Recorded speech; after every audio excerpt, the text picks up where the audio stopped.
নমস্কার। প্রথমে আপনাদেরকে আসার জন্য ধন্যবাদ জানাই। আজকে একজন কাউন্সিলর হিসেবে আপনাদের কাছে আমার কিছু বক্তব্য, সুবিধা অসুবিধা, বেলডাঙার মানুষের সুবিধা অসুবিধা নিয়ে কিছু কথাবার্তা আপনাদেরকে বলতে জানাতে জন্য ডেকেছি। প্রথমেই বলি, বেলডাঙা পৌরসভায় আমরা যে কাউন্সিলর আছি, বিরোধী 5 জন আছি। আপনারা লক্ষ্য করবেন, যে কোনো সিদ্ধান্ত, বোর্ডের সিদ্ধান্ত সবই দেখবেন সর্বসম্মতিক্রমে। অথচ বিরোধী দলনেতা মাননীয় অলোক ঘোষ এবং আরও 4 জন আমরা বিভিন্ন সময় বিভিন্ন ইস্যু নিয়ে আমাদের বক্তব্য রাখি, কিন্তু সেগুলো কোনো নথিভুক্ত হয় না। যেমন আপনাদেরকে একটা উদাহরণ দিই, রিসেন্টলি বেলডাঙা পৌরসভা একটা লিফলেট দিয়েছিল বাড়ি বাড়ি ময়লা কালেকশন এবং দোকান দোকানে ময়লা কালেকশন নিয়ে একটা লিফলেট দিয়েছিল বিভিন্ন চার্জ নিয়ে। সেখানে নিচে লিখলেন যে বেলডাঙার পৌরসভার এটা সর্বসম্মতিক্রমে বোর্ড অফ কাউন্সিলরের সিদ্ধান্ত। আদৌ এরকম কোনো সিদ্ধান্ত কিন্তু হয়নি। অবশ্যই ছিলাম সেখানে। করে একটা জিনিস আলোচনা হয়েছিল, যখন এইসব নিয়ে হয় তখন আমাদের বক্তব্য ছিল, আপনি বেলডাঙার মানুষকে নিয়ে একটা নাগরিক কনভেনশন করুন, ব্যবসাদার সংগঠনকে নিয়ে আপনি বসে চার্জ নির্ধারণ করুন। কারণ আপনারা জানেন এটা ছোট একটা ব্যবসায়িক শহর। এখানে যদি আমি একটা ব্যবসাদারের উপরে এত চার্জ করি, কারো দেখা যাবে বছরে 2000 টাকা লাগবে, কারো 800 টাকা লাগবে, আবার কোনো হোটেল হলে পারে তার 18,000 টাকা বছরে চার্জ হবে। আমরা ট্রেড লাইসেন্স ফি নিচ্ছি, তার সঙ্গে কনজারভেন্সি চার্জ দিচ্ছি, তাহলে কেন এই চার্জ? আবার পাশাপাশি রাজ্য সরকার স্টেট আরবান এমপ্লয়মেন্ট স্কিমের আন্ডারে টাকা পয়সা দেয়, সেইখান থেকে এই লেবারদের পেমেন্ট হয়, এই কর্মচারীদের পেমেন্ট হয়। তাহলে কী কারণে এই বাড়তি বোঝা আমরা চাপাচ্ছি? এই নিয়ে আমরা প্রতিবাদ করলেও তারা কর্ণপাত করেন না। না, সেই বোর্ডে তো আপনি ছিলেন বলছেন, এবং সেই বোর্ডে তো নিশ্চয় রেজলিউশন হচ্ছে, তাহলে রেজলিউশনটা পাস কি করে করবে? আমি তো বললাম যে রেজলিউশনে আমাদের বক্তব্য রেকর্ড হয় না। বিরোধী দলনেতা জোরালো প্রতিবাদ করেন, অন্যান্য বিরোধী কাউন্সিলররা জোরালো প্রতিবাদ করেন, অথচ কোনো তার বিহিত হয় না। এবার আমি দ্বিতীয় আসি। আপনারা রিসেন্টলি শুনবেন, বেলডাঙা পৌরসভায় 9 থেকে 16 নম্বর এনআইটির কাজ বেরিয়েছিল। সেই এনআইটিতে সব ঠিকাদার যারা আছে, তাদের যারা চালাচ্ছেন কর্তৃপক্ষ, তাদের লোকজন সব জাল ডকুমেন্ট জমা দিয়েছেন। সেটা যখন আমি বিভিন্ন ঠিকাদারের কাছে জানতে পারলাম, আমি এক্সিকিউটিভ অফিসার এবং এক্সিকিউটিভ ইঞ্জিনিয়ার এমইডি তাদেরকে চিঠি করলাম, এসডিওকেও চিঠি করলাম। তারা কোনো আজ 2 মাস ধরে কোনো বিহিত করলেন না। এখন শোনা যাচ্ছে গত পরশুদিন নাকি কিছু এনআইটি নাকি ক্যান্সেল করেছেন। জাল নথি কীভাবে দিয়েছে দেখুন, একটা ব্যাংক সলভেন্সি সার্টিফিকেট তারা চেয়েছেন। আপনারা নথি চাইলে নথি দিতে পারবো, ব্যাংক বলছে এটা আমাদের ইস্যু করা নাই, এটা জাল। এইবার আপনাকে বলি, এনআইটি যে জমা দিয়েছে এরা কতজন অ্যাপ্লিকেশন করেছিল? এটা দেখুন আমার পক্ষে জানা সম্ভব না, কর্তৃপক্ষের জানা সম্ভব। কারণ টেন্ডারিং হয়, টেন্ডারিংয়ে কতজন পার্টিসিপেট করলেন, একটা ঠিকাদার যে পার্টিসিপেট করছে সে ছাড়া জানতে পারে না। কাজেই বিভিন্ন ঠিকাদার বা বিভিন্ন কর্মচারী বলুন, যারা বেলডাঙাকে ভালোবাসেন, তাদের মাধ্যমে আমি যেটুকু খবর পেয়েছি এইটা আপনাদের কাছে তুলে ধরলাম। জাল ডকুমেন্ট করে তারা ক্যান্সেল করলেন, কিন্তু এই যে সরকারি কাজ বিঘ্ন ঘটল, তাদের বিরুদ্ধে কেন এই পৌরসভা ব্যবস্থা নেবেন? আমি কাউন্সিলর হিসেবে তাদের কাছে দাবি রাখছি, তাদের এগেনস্টে উপযুক্ত এফআইআর করে তাদের এগেনস্টে ব্যবস্থা নেওয়া হোক। এমনকি ওয়েস্ট বেঙ্গল গভর্নমেন্ট একটা জিও আছে তার, যেখানে যে কোনো কোয়ালিফিকেশান যদি একটা কোয়ালিফাই করতে হয় একটা এজেন্সিকে, 50 লাখের নিচে হলে একটা অ্যাডিশনালকে সই করতে হবে, 50 লাখের উপরের কাজে একটা এমইডিকে সই করতে হবে। এমইডির যারা আছেন দায়িত্বে, তারাও এই দায়িত্ব এড়িয়ে যাচ্ছেন, তারা কোনো কাগজে তারা সই করছেন না। এই দেখুন এখানে করে আছে, সেখানে এমইডির কোনো সই নেই। এবং তারা যে বলছেন যে এইখানে করে, এবং চেয়ারপারসন বলছেন অ্যালাউড ফর ফার্দার প্রসেস, তার মানে তিনি ওয়ার্ক অর্ডারের জন্য অলরেডি লিখে দিয়েছিলেন। কিন্তু শেষে বিভিন্ন এখানকার জানেন এখানে ঠিকাদারি সংস্থা আছে, আমাদের এই চিঠি চাপাটির জন্য তিনি আলটিমেটলি গত পরশুদিন নাকি 4টে এনআইটি নাকি ক্যান্সেল করেছেন ভালো কথা, কিন্তু যারা এই বিঘ্ন ঘটালো তাদের বিরুদ্ধে কী ব্যবস্থা নিলেন এইটা আমার দাবি। তাদেরকে 5 বছর তাদেরকে ডেভার্ট করে দেয় টেন্ডার দেওয়া থেকে, ই টেন্ডারিং ব্যবস্থা থেকে, তাদের এগেস্টে এফআইআর করে, এরকম ব্যবস্থা আছে। আপনাকে বলি কীরকম স্বজন পোষণ চলছে, এবং তারা সব শাসক দলের সঙ্গে যুক্ত। মানে যারা টেন্ডার করেছিল ফেক বলছেন ক্রেডেনশিয়াল, তারা কি শাসক দলের সব শাসক দলের সঙ্গে যুক্ত, পাশাপাশি হ্যাঁ পৌরসভার সঙ্গে যুক্ত, হ্যাঁ এখানকার বিভিন্ন শাসক দলের সঙ্গে যুক্ত, বেলডাঙ্গার শাসক দলের সঙ্গে যুক্ত। কতজন জমা করেছিল? আমার কাছে যতগুলো এসছে তার মধ্যে একজন এজেন্সি আছে, তারা 30টা টেন্ডার সে নিজে ফেলেছে, সেখানে এসবিআই এর তার নামটা কি, ফার্মের নামটা কি? নামটা আপনাকে বলে দেবো, সিমন কনস্ট্রাকশন। তার 30টা সিরিয়ালে নাকি তিনি জমা দিয়েছেন, তার এসবিআই ব্যাংক সলভেন্সি সার্টিফিকেট দিয়েছিলেন, সেই সার্টিফিকেট জাল এসবিআই লিখে দিয়েছে, তার নথিও আমার কাছে আছে। এবার পরবর্তী ক্ষেত্রে বলি, এখানে সরকার বিভিন্ন গরিব মানুষদের ভাতা দেওয়ার কথা বলছেন।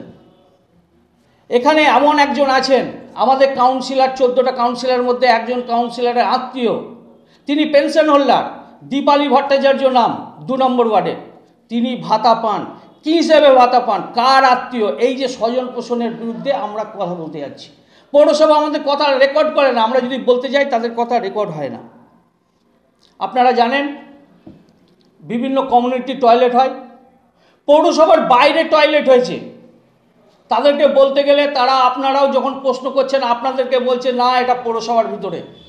এসডিও সাহেবকে আমি বলবো, এসডিও সাহেব এখানে দায়িত্বে আছেন, একবার তদন্ত করে দেখুন যে সেটা পৌরসভার ভিতরে না বাইরে, তিনি করেন না। আপনারা জানেন এখানে 3টে হেলথ সেন্টার আছে, আজ কত মাস হয়ে গেল একটা ডাক্তার নেই, অথচ ডাক্তার এখানে ছিল। কিন্তু এই যে পৌরসভা আপনি 4 নম্বর, ধরুন আমার পক্ষে বলা সম্ভব নয়, আমি সেই সময় কাউন্সিলর ছিলাম না, কাজে বিরোধী দলনেতা আপনার ওয়ার্ডে যে জিতে, যদি এরকম হয়ে থাকে সেটা ভুল। না পৌরসভায় যে আসে তারাই কি এরকম অভিযোগ করে, বিরোধী দলনেতাকে দেখতে পারে না? যদি কেউ এরকম ঘটনা ঘটে থাকে, আমার জানা নেই, যদি এরকম ঘটনা ঘটে থাকে সেটা ভুল। আপনাদেরকে আরও বলি, এখানে কর্মচারীরা আছেন বিভিন্ন পৌরসভার, যারা রিটায়ার করেছেন, তারা বেলডাঙ্গার মানুষ, তাদের পেনশন গ্র্যাচুইটি আজ অবধি কোনো পেমেন্টের ব্যবস্থা হয় না। আজকে পেনশন 60% আমাদের গভর্নমেন্টের এই পৌরসভার দেওয়ার কথা, তাদের পেমেন্ট হয় না। বিভিন্ন প্রতিবাদ করার পরে আমিও প্রতিবাদ করি, আপনারা জানেন আমি সামাজিক মাধ্যমে ফেসবুকে বিভিন্ন জিনিস নিয়ে লেখালেখি করি, তারা করেন না। এখানে বিল্ডিং প্ল্যান অনলাইন ব্যবস্থা, এখন স্টেট গভর্নমেন্ট বলে দিয়েছে অনলাইন ব্যবস্থার মাধ্যমে বিল্ডিং প্ল্যান পাস করতে হবে, তারা এই ব্যবস্থা মানেন না। তারা এখনও বোর্ড অফ কাউন্সিলরকে বাদ দিয়ে তারা অফলাইনে বিল্ডিং পাস হচ্ছে, যেখানে বোর্ড অফ কাউন্সিলরের পাস হওয়ার কথা তারা এড়িয়ে যাচ্ছেন, দিয়ে পাস করছেন। এরকম কতটা অভিযোগ আছে এই যে অফলাইনে হচ্ছে? এরকম প্রতি মাসে 3-4টে করে। একটা নাম বলেন। আমি আপনাকে স্পেসিফিক নাম আমি দিয়ে দিতে পারবো, কিন্তু এই মুহূর্তে আমার কাছে নামটা নেই, একদম স্পেসিফিক আমি কমপ্লেন করছি এই নিয়ে। এবার একটা জিনিস আমি পরিষ্কার করলাম, এটা পৌরসভা কেন্দ্রিক বিভিন্ন স্বজন পোষণ নিয়ে। যে এখন বর্তমান যিনি বলছিলেন বিজেপির কাউন্সিলর, আমরা তো জানতে পারিনি কবে বিজেপি কাউন্সিলর হলো। এখানে জানি বিজেপির কাউন্সিলর বলতে গেলে অলোক ঘোষ। আমি বিজেপির নেতা মনে করলে অলোক ঘোষকে মনে করি। এখানে ওরা কবে চুরি করে বিজেপিতে হয়েছে তা জানেন তো। আর যে কথা বলছে যে কর বাড়ানোর কথা, সেটা বোর্ড মিটিংয়ে উনি ছিলেন, উনি সই করে গিয়েছেন যে সেই করটা ধার্য করা হয়েছে। উনি তো বাইক দিয়ে ভালোবাসেন, কিন্তু আমাদের বোর্ডে এসে আবার সইও করে এবং সেখানে প্রতিবাদ করতে পারে না, এরকম ব্যাটা ছিল। ওর হিম্মত থাকলে প্রতিবাদ করবে বোর্ডে এসে, তবে বলে বাহাদুর। ও এইখানে পাশ করে যায় যে পাবলিককে খেপানোর জন্যই, উস্কানোর জন্যই এইসব কথাগুলো বলে। ওসব কথায় আমরা গুরুত্ব দিই না, কর্ণপাতও করিনি। ও হরদাস পাল কে? তারপর তিনি আরও অভিযোগ করেন যে জাল নথির ভিত্তিতে টেন্ডার করা হয়েছে এবং যেগুলো গত কয়েকদিন আগে সেগুলোকে ক্যান্সেল করা হয়েছে, তার মধ্যে কয়েকটা। এ বিষয়ে আমরা যদি জাল কাগজ পেয়েছি, যদি জেনে থাকি, আমরা ক্যান্সেল 100 বার করেছি, 100 বার করবো। আগের বোর্ডে উনি 8 কোটি টাকার কাজ করেছিলেন, সন্তোষ ঝাও, এখানে ওর ভাই চেয়ারম্যান ছিলেন। ও সবটাই দেখতো, ও আর অধিকার ছিল না, ও ক্ষমতা নিজেই ব্যবহার করতো ভরত ঝাউর ভাই বলে, কিন্তু তবুও আমরা বাধা দিইনি। এবং দুই ভাই ওরা বেলডাঙ্গা, গোটা বেলডাঙ্গা পৌরসভা লাই গোটা বাড়ি মারতো, গোটা বেলডাঙ্গা খেয়ে নিজের মনে করতো, আমরা কোনো পাত্তা দিত না। এক না তো চলে গিয়ে সেখানে ও যেখানে আজকে প্রেস মিটে করলো বসে, আজকে ওই চেয়ারটা গ্রিন সিটির চেয়ার, ওই জায়গায় ফ্যানগুলো গ্রিন সিটির, লজ্জা লাগে না বলতে? এসব প্রেস মিট করতে ওখানে বসে বসে পৌরসভা টাকায় খেয়েছে আর বসছে উঠছে, অত লাগছে কেন ওদের? বেলডাঙ্গা বাসি কেউ কিছু বলছে না। সুস্থভাবে আমরা আজকে বর্তমান এই বোর্ডে হাসানুজ্জামানের নেতৃত্বে শ্মশান ঘাটের কাজ আরম্ভ হয়েছে, ডাম্পিং গ্রাউন্ডের জায়গা ঘেরার কাজ চলছে, সেগ্রিগেশনের কাজ চলছে, এবং জলের ট্রিটমেন্ট প্ল্যান্টের জন্য আমাদের 70 কোটি টাকা স্যাংশন, তার কাজও ত্বরান্বিত হচ্ছে। একটার পর একটা হবে, অত মাথা ব্যথা হলে হবে? সহ্য হচ্ছে না। 5% টাকা তুলেছে না, সেটা কে খেয়েছে? সব টাকার ভরত ঝাউর বাড়িতে আছে। একটার পর একটা হিসাব আমি নেবো ওদের সঙ্গে, এটা আপনার বলে রাখলাম, হিসাব আমার দিতেই হবে। সুমন কনস্ট্রাকশনের নামে যে এটা হয়েছে, এই বিষয়ে কি বলবেন? ওর আমরাও দেখেছি সেটা ব্যাংক সলভেন্সি যদি চিঠি দিয়েছিল, চিঠির মাধ্যমে আমার চেয়ারম্যান তার উত্তর দিয়েছে। তারপর পৌরসভার যে টয়লেটগুলো, সেগুলো পৌরসভার বাইরে হয়েছে, মানে পঞ্চায়েতের এলাকাতে। তাকে বলুন দেখে যাবে কোনটা হয়েছে পৌরসভার বাইরে।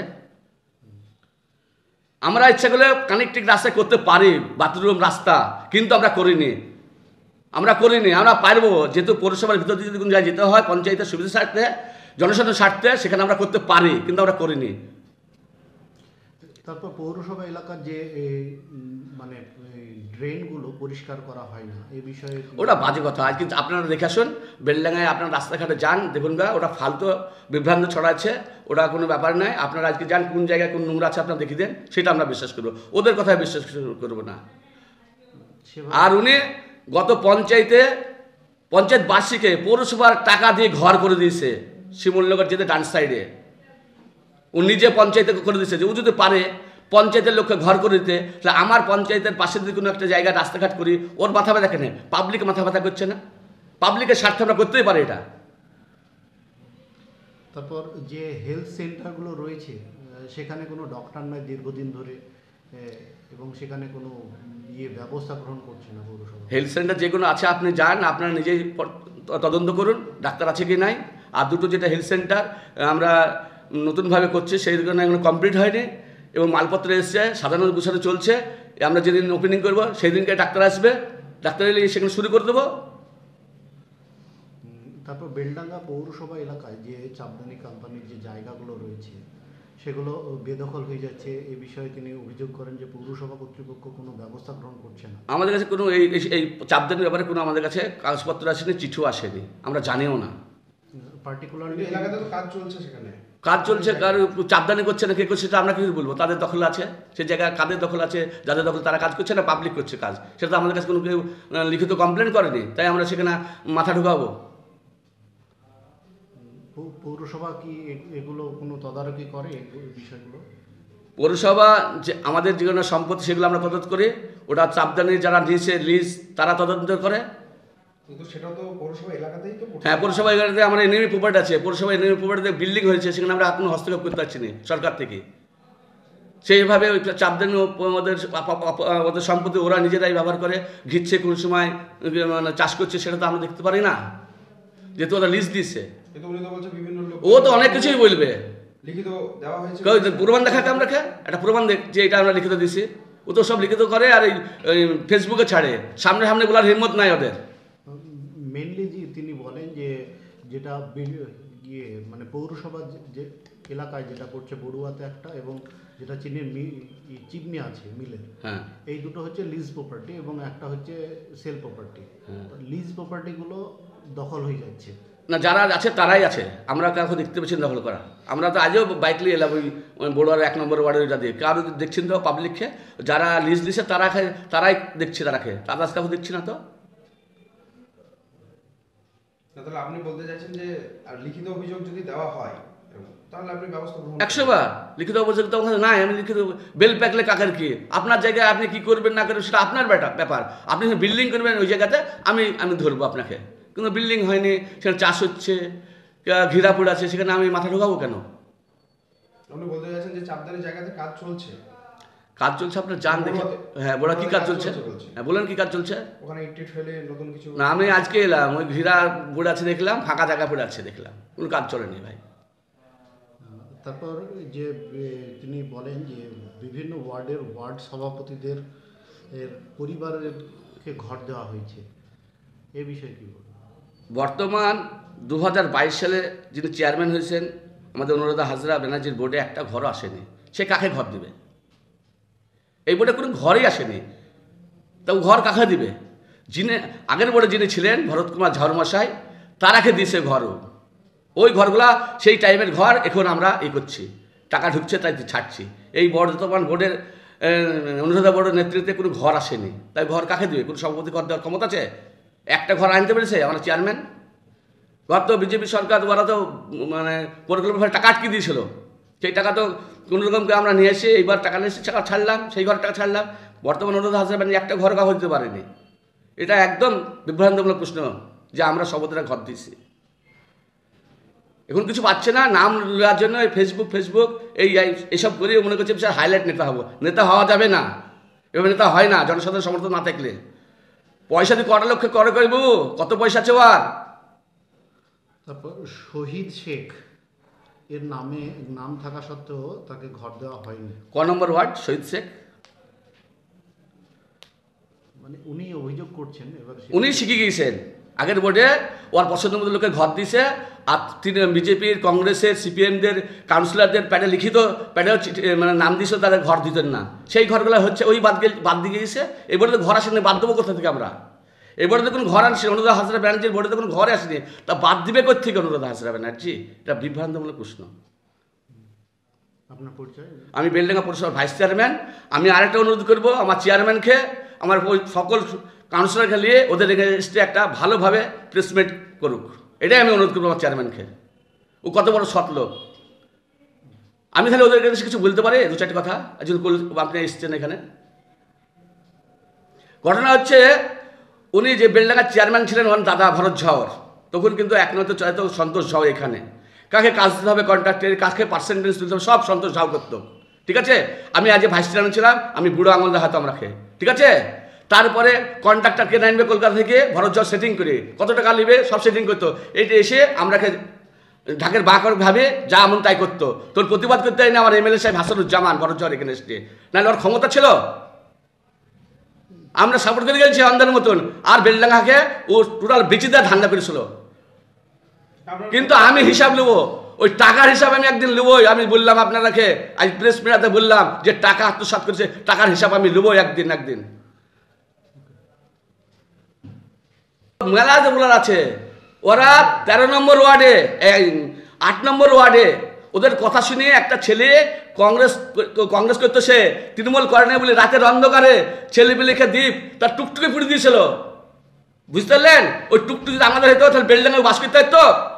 সে গরিব মানুষ, প্রতিবাদ করতে পারেনি, বিনয় সার টুকটুকি গোটা বেলডাঙ্গা জানে। রাতের অন্ধকারে সন্তোষ ঝাও পুড়িয়েছিল লোকজন দিয়ে।